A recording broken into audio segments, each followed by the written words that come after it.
Welcome to my channel Study Talk with Vaishali. So students, our today's topic is statistical errors.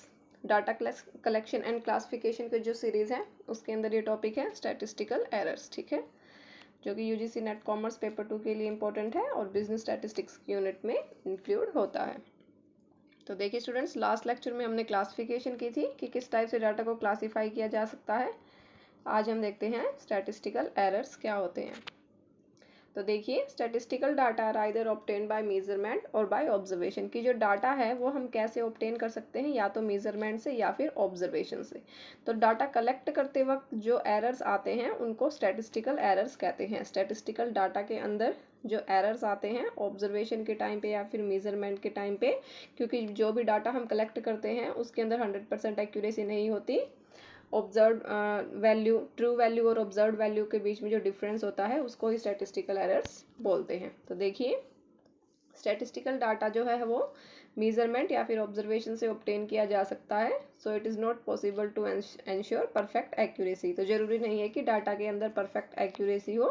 Even in measurement और actual counting, जब हम measurement करते हैं या फिर actual counting करते हैं उस केस में भी हम नहीं कह सकते कि 100% गारंटी है कि बिल्कुल एक्यूरेट डाटा कलेक्ट किया जाएगा। तो ये जो इनएक्यूरेसीज होती हैं डाटा के अंदर उनको ही स्टैटिस्टिकल एरर्स बोला जाता है। It implies difference between the observed value and the true value. जो वैल्यू हमने ऑब्जर्व की है और जो ट्रू वैल्यू है उन दोनों का जो डिफरेंस होता है उनको स्टैटिस्टिकल एरर्स बोला जाता है। अब देखिए, kinds of statistical errors. 2 type के स्टैटिस्टिकल एरर होते हैं। First one is biased error, second one is unbiased errors. देखिए, सबसे पहले है biased error. If the error tend to be in one direction they are called biased error. देखिए, अगर जो एरर हैं वो सिर्फ एक डायरेक्शन में चल रहे हैं तो उनको बायस्ड एरर कहते हैं। ये जो एरर होते हैं कहीं ना कहीं एन्यूमरेटर की बायसनेस की वजह से आते हैं, ठीक है। इसमें हम क्या क्या इंक्लूड कर सकते हैं, मान लीजिए इसके अंदर फॉल्टी सैंपल सिलेक्शन है, ठीक है, सैंपल सिलेक्शन है। सेकंड, इसमें हम क्या ले सकते हैं, फॉल्टी कलेक्शन ऑफ डाटा है, फॉल्टी कलेक्शन ऑफ डाटा। सबसे पहले मैंने आपको क्या बताया, faulty sample selection. Second one is faulty collection of data. Third one इसमें हो सकता है फॉल्टी एनालिसिस ऑफ डाटा, ठीक है, फॉल्टी एनालिसिस ऑफ डाटा। तो ये चीज इसके अंदर हम ले सकते हैं। सबसे पहले है faulty sample selection, second one is faulty collection of data and faulty analysis of data. तो ये चीजें बायस्ड एरर के अंदर आ सकती हैं। These error take place due to biased attitude of enumerator. Enumerator की bias attitude की वजह से ये errors आ सकते हैं। These errors arise due to defect in measurement और weighing unit, ठीक है, कि हम measurement के अंदर या फिर weighing unit जो यूज कर रहे हैं अगर उनके अंदर डिफेक्ट है तो भी biased error अराइज हो सकते हैं। जैसे कि मान लीजिए कि किसी measuring rod से, if A measuring rod of meter is short by one direction, की measuring rod से हम मेजर कर रहे हैं, अगर वो शॉर्ट बाय वन डायरेक्शन है तो जैसे जैसे हम मेजर करते जाएंगे अपनी ऑब्जर्वेशन को इंक्रीज करते जाएंगे, ठीक है, नंबर ऑफ ऑब्जर्वेशन के साथ साथ एरर्स भी बढ़ते चले जाएंगे, ठीक है। These errors are also called systematic error, constant error and cumulative errors. तो देखिए स्टूडेंट्स, ये जो एरर है इनको सिस्टमैटिक एरर्स भी बोला जाता है। कि अगर सिस्टमैटिक एरर मतलब कि हम जो भी ऑब्जर्वेशन कलेक्ट कर रहे हैं एक सिस्टम के थ्रू, उसमें अगर ऑब्जर्वेशन के साथ साथ एरर्स भी इंक्रीज होते जा रहे हैं तो सिस्टमैटिक एरर आ जाएंगे। Constant error and cumulative error. Cumulative error का मतलब क्या हो गया कि नंबर ऑफ ऑब्जर्वेशंस के साथ एरर्स भी कम्युलेट होते जा रहे हैं। द बायस्ड एरर में takes place due to bias of informants, या तो इन्फॉर्मेंट्स की बायसनेस की वजह से आ सकते हैं या फिर एन्यूमरेटर की बायसनेस की वजह से, या फिर मेजरमेंट स्केल वगैरह जो यूज कर रहे हैं उसमें डिफेक्ट की वजह से भी बायस्ड एरर्स अराइज हो सकते हैं। फिर है अनबायस्ड एरर। अनबायस्ड एरर क्या होते हैं, ड्यू टू चांस, यानी कि बाय चांस जो एरर हो जाते हैं जो कि एन्यूमरेटर की बायसनेस की वजह से नहीं आते, जो दोनों डायरेक्शन में होते हैं, उनको अनबायस्ड एरर कहा जाता है। Errors that took place in due course, ठीक है, जिस टाइम पे हम ऑब्जर्वेशन या फिर डाटा कलेक्ट कर रहे हैं, रिसर्च का काम कर रहे हैं, ड्यू कोर्स उसी टाइम पे अगर एरर अपने आप आ जाते हैं तो उनको अनबायस्ड एरर कहा जाता है, जिसमें एन्यूमरेटर या फिर इन्फॉर्मेंट ने किसी प्रकार से बायसनेस नहीं की है। These errors are compensatory in nature. ये जो एरर होते हैं ये कंपेंसेटरी नेचर के होते हैं, ठीक है। And such errors affect both sides, दोनों साइड्स को अफेक्ट करते हैं, ना कि सिर्फ एक ही साइड को अफेक्ट करेंगे। इसलिए जो ओवरऑल इफेक्ट होता है इन एरर्स का ये न्यूट्रलाइज्ड हो जाते हैं, ठीक है। यानी कि जो वर्क होता है, रिसर्च वर्क होता है, उसके ऊपर अनबायस्ड एरर्स का ज़्यादा प्रभाव नहीं पड़ता। इनकी वजह से जो हमारी इंटरप्रिटेशन है उसमें किसी प्रकार की उसमें किसी प्रकार का इफेक्ट नहीं पड़ता, ठीक है। ये अपने आप ही न्यूट्रलाइज्ड हो जाते हैं, इस टाइप के जो एरर्स होते हैं। अब देखिए सोर्स ऑफ स्टैटिस्टिकल एरर। अभी जो हमने एरर्स पढ़े हैं उनके क्या सोर्स हो सकते हैं, यानी कि किस किस सिचुएशन में वो अराइज हो सकते हैं। तो 4 टाइप के एरर्स होते हैं: error of origin, error of inadequacy, error of manipulation and error of interpretation. अब देखिए सबसे पहले है एरर ऑफ ओरिजिन। ओरिजिन का मतलब क्या हो गया कि जिस टाइम पे हमने अपना वर्क शुरू किया है उसी टाइम पे स्टार्टिंग में ही मिस्टेक हो गई।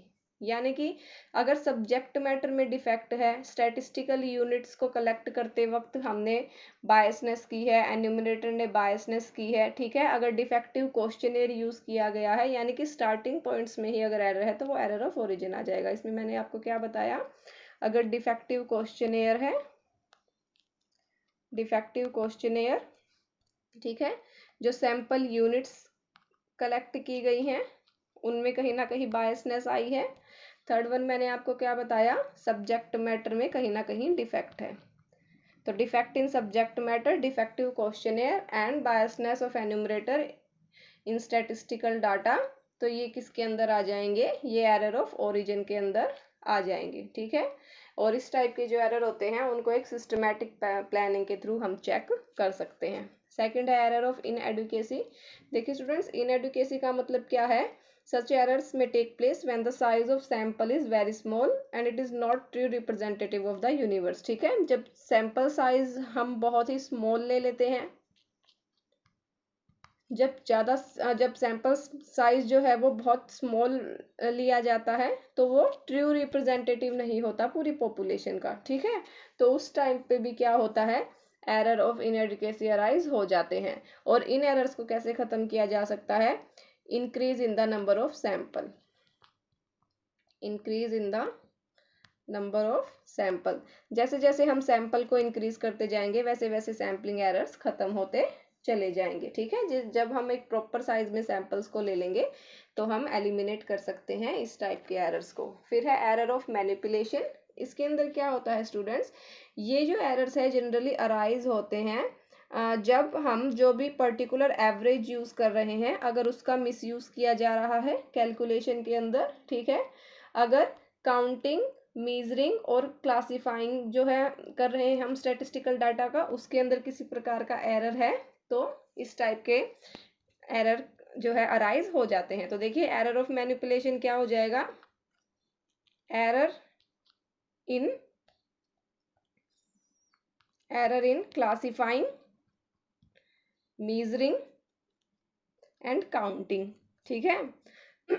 Error in counting, classifying and measuring, और जो भी पर्टिकुलर एवरेज यूज किया जा रहा है अगर उसका मिसयूज हुआ है, उसकी अच्छे से हमने कैलकुलेशन में यूज नहीं किया है तो भी कहीं ना कहीं एरर ऑफ मैनिपुलेशन अराइज हो जाता है। और इस टाइप के जो एरर है इनको कैसे चेक किया जा सकता है, प्रॉपर डाटा को एनालिसिस करके हम इस टाइप के एरर्स को चेक कर सकते हैं, ठीक है। फिर एरर ऑफ इंटरप्रिटेशन। ये नॉर्मली क्या है कि अगर जो इन्वेस्टिगेटर है उसके द्वारा इंटरप्रिटेशन के टाइम पे कुछ गलती हुई है दो एरर ऑफ इंटरप्रिटेशन अराइज होता है, ठीक है। Such error arise to inexperience of the investigator at the time of interpretation of data. तो देखिए एरर ऑफ ओरिजिन में मैंने आपको बताया कि अगर सब्जेक्ट मैटर डिफेक्टिव है, क्वेश्चनेयर डिफेक्टिव है, सैम्पलिंग यूनिट्स को कलेक्ट करते वक्त बायसनेस हुई है। एरर ऑफ इनएडुकेसी का मतलब क्या है कि इसके अंदर जो डाटा है, सैंपल्स हैं, वो बहुत स्मॉल साइज के कलेक्ट किए गए हैं। इनको जैसे जैसे हम सैंपल साइज इंक्रीज करते जाएंगे तो इस टाइप के एरर्स को एलिमिनेट किया जा सकता है। एरर ऑफ मैनिपुलेशन के अंदर मैंने आपको बताया कि पर्टिकुलर एवरेज का यूज करते वक्त मिसयूज किया गया है, ठीक है। या फिर जब डाटा को काउंट किया गया, मेजर किया गया, क्लासिफाई किया गया, उस टाइम पे गलतियां की गई है, एरर्स अराइज हुए हैं। एरर ऑफ इंटरप्रिटेशन का मतलब क्या है कि इस टाइप के एरर कब अराइज होते हैं, जब एन्यूमरेटर के द्वारा इंटरप्रिटेशन करने में गलती की गई है तो एरर ऑफ इंटरप्रिटेशन हो जाएंगे। तो ये है आपका सोर्सेज ऑफ स्टैटिस्टिकल एरर। फिर है मेजरमेंट ऑफ स्टैटिस्टिकल एरर, कि किस टाइप से हम स्टैटिस्टिकल एरर को मेजर कर सकते हैं। तो 3 टाइप से कर सकते हैं। सबसे पहले है absolute error, relative error and percentage error. अब देखिए एब्सोल्यूट एरर क्या होता है, ट्रू वैल्यू और एस्टिमेटेड वैल्यू के बीच में जो डिफरेंस होता है उसको एब्सोल्यूट एरर कहा जाता है। ठीक है, the difference between true value and estimated value is called absolute error. इसको कैसे रिप्रेजेंट किया जाता है, A means absolute error is equal to A minus E. A stands for absolute error and A stands for actual value and E stands for estimated value। की actual value और estimated value के बीच का जो difference होगा वो absolute error कहा जाएगा। अब देखिए रिलेटिव एरर। रिलेटिव एरर का मतलब क्या होता है कि जब हम एब्सोल्यूट एरर का रिलेशन देखते हैं एस्टिमेटेड वैल्यू के साथ, ठीक है, एब्सोल्यूट एरर यानी कि a माइनस ई का जो रिलेशन है वो देखते हैं हम एस्टिमेटेड वैल्यू के साथ, तो उसको रिलेटिव एरर बोला जाता है। Relative error may also either भी पॉजिटिव और नेगेटिव, जो रिलेटिव एरर है वो पॉजिटिव भी हो सकता है और नेगेटिव भी हो सकता है। तो रिलेटिव एरर का क्या फॉर्मूला हो जाएगा, absolute error divide by estimated error, it means a minus E divide by E. देखिए परसेंटेज एरर। परसेंटेज एरर का मतलब क्या होता है कि जो हमने रिलेटिव एरर निकाला है जब उसको हम परसेंटेज फॉर्म में निकालते हैं तो उसको परसेंटेज एरर कहा जाता है। For the purpose of convenience the relative error may also be expressed in percentage form, कि जो रिलेटिव एरर है उसको परसेंटेज फॉर्म में भी हम कैलकुलेट कर सकते हैं। तो रिलेटिव एरर का हमारा फॉर्मूला था a minus E divide by E, तो सिंपली इसको 100 से मल्टीप्लाई कर देंगे तो ये परसेंटेज एरर आ जाएगा, या फिर जो रिलेटिव एरर है उसको 100 से मल्टीप्लाई कर देंगे, ठीक है, या फिर जो रिलेटिव एरर का फॉर्मूला है a minus E divide by E into 100, तो हम ये भी यूज़ कर सकते हैं और ये भी यूज़ कर सकते हैं।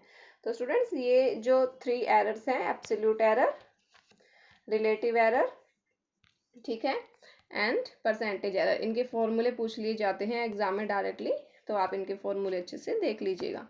देखिए मैं इसको एक एग्जाम्पल के थ्रू आपको समझा देती हूँ ताकि कॉन्सेप्ट आपको अच्छे से क्लियर हो जाए। सबसे पहले हम लेते हैं एब्सोल्यूट एरर, ठीक है। मान लीजिए कि किसी पर्सन की एक्चुअल इनकम जो है, एक्चुअल इनकम 2500 है, ठीक है, 2500, और जो एस्टिमेटेड है वो है 2250। तो अब हमें बताना है कि इसके अंदर एब्सोल्यूट एरर कितना है। तो एब्सोल्यूट एरर का हमने फॉर्मूला क्या पढ़ा था, एक्चुअल वैल्यू और एस्टिमेटेड वैल्यू। तो यहाँ पर एक्चुअल वैल्यू दे रखी है हमें 2500 और एस्टिमेटेड दे रखी है 2250। तो हमें एक्चुअल वैल्यू में से एस्टिमेटेड वैल्यू को माइनस करना है, तो सिंपली माइनस कर देंगे 2500 में से 2250 को, तो 250 आंसर आ जाएगा। तो यानी कि यहाँ पे एब्सोल्यूट एरर की जो वैल्यू है वो कितनी है, 250 है, ठीक है।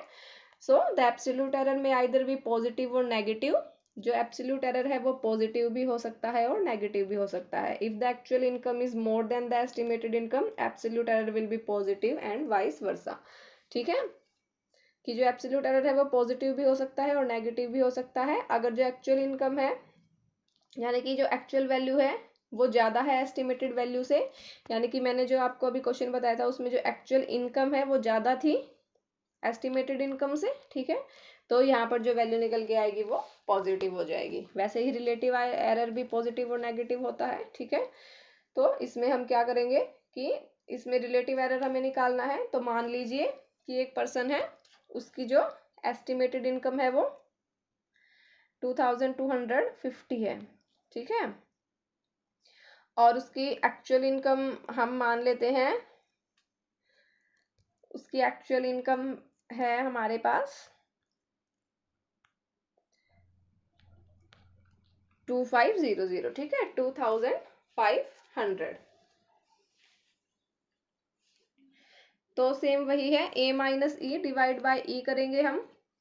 तो फर्स्ट में हम क्या करेंगे, a minus E means actual income और एस्टिमेटेड इनकम। तो हमने फर्स्ट केस में इसमें से माइनस की थी वैल्यू, तो हमारी 250 आई थी, ठीक है, और डिवाइड करना है इसमें हमें एस्टिमेटेड वैल्यू से। तो एस्टिमेटेड वैल्यू है हमारी 2250। तो जब इससे डिवाइड कर देंगे तो पॉइंट में वैल्यू आ जाएगी, ये आ जाएगी आपकी 0.11 पॉजिटिव वैल्यू, ठीक है।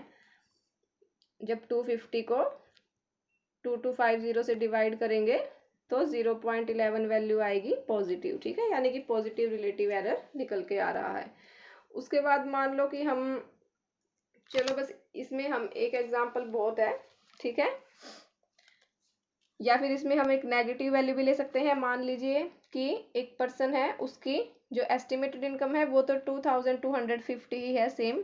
एक्चुअल इनकम हम ले लेते हैं इसके अंदर, सॉरी, एस्टिमेटेड जो इनकम है वो हम ले लेते हैं अब यहाँ पर 2700, ठीक है। और जो एक्चुअल इनकम है वो हम ले लेते हैं यहाँ पर 2500, ठीक है, क्योंकि हमें नेगेटिव का केस भी देखना है। तो यहाँ पर एस्टिमेटेड इनकम अब ज़्यादा आ गई और एक्चुअल इनकम कम आ गई, तो इट मीन्स ये कौन सा केस निकल के आएगा, ये नेगेटिव केस निकल के आएगा। तो अब हमें क्या करना है, ए माइनस ई, एक्चुअल इनकम में से एस्टिमेटेड इनकम को माइनस करेंगे, 2500 में से 27 को माइनस करोगे तो -200 वैल्यू आएगी, ठीक है। तो कर देते हैं -200 डिवाइड बाय एस्टिमेटेड वैल्यू थी हमारी 2700, ठीक है। इससे जब इसको डिवाइड करेंगे तो ये वैल्यू आएगी 0.74 माइनस में। ठीक है स्टूडेंट्स, दोनों केस आपको समझ आ गए, पॉजिटिव और नेगेटिव, कि अगर एब्सोल्यूट वैल्यू ज़्यादा है एस्टिमेटेड वैल्यू से तो पॉजिटिव होगा, और अगर एक्चुअल वैल्यू लेस देन है तो, अगर एक्चुअल वैल्यू ग्रेटर देन है एस्टिमेटेड वैल्यू से तो पॉजिटिव केस होगा, और अगर एक्चुअल वैल्यू लेस देन है एस्टिमेटेड वैल्यू से तो नेगेटिव केस होगा।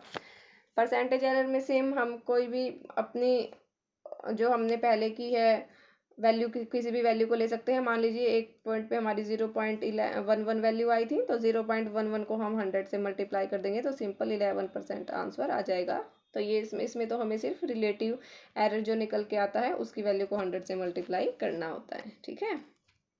तो इसमें सिंपली फॉर्मूला भी पूछे जा सकते हैं आपसे, या फिर छोटा सा कोई केस दे देंगे कि एक्चुअल वैल्यू इतनी है, एस्टिमेटेड इतनी है, तो बताइए कि एरर की क्या वैल्यू आएगी और पॉजिटिव होगा या नेगेटिव होगा। तो वो आप अब आराम से कर सकते हैं, मैंने आपको एग्जाम्पल के थ्रू समझा दिया है, ठीक है। तो आई होप स्टूडेंट्स आज का लेक्चर आपको पसंद आया होगा। लाइक कीजिएगा मेरी वीडियोस को, अगर आज का लेक्चर आपको पसंद आया हो शेयर कीजिएगा अपने फ्रेंड्स के साथ ताकि वो भी अच्छे से अपनी प्रिपरेशन कर सके, एंड सब्सक्राइब कीजिएगा मेरे चैनल को, एंड सब्सक्राइब करने के बाद बेल आइकन को प्रेस कीजिएगा so that you can get all future notifications. Thank you.